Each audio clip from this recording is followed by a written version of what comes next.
The self-styled Canadian climate change expert Dr. Tim Ball has abandoned his libel suit against University of Lethbridge Professor of Environmental Science Dan Johnson.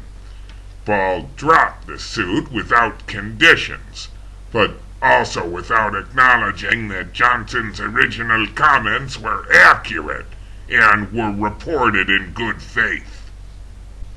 In the face of this rebuff, and of the earlier statement of defense filed by Dan Johnson, Ball discontinued his lawsuit.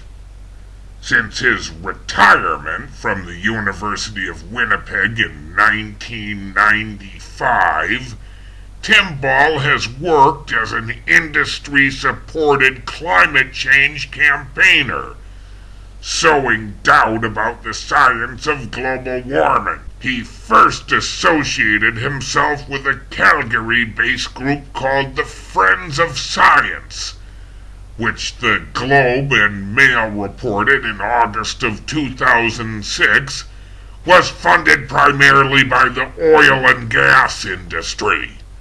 Ball then moved to the chairmanship of a new group called the Natural Resources Stewardship Project, which the Toronto Star reported in January of 2007 is a creation of the Toronto-based energy industry lobby, the firm High Park Group. What do authorities have to say? What does Dan Johnson say?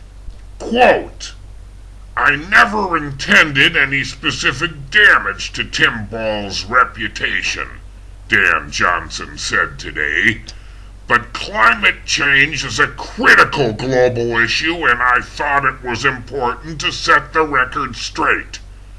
If people want to argue the science, I'm all for that. But Tim Ball was claiming expertise and specific credentials that he does not have. That needed to be corrected." The High Park Group, HPG, is a public affairs and policy consulting firm. Our client work is focused on natural resource and infrastructure sectors, including power generation.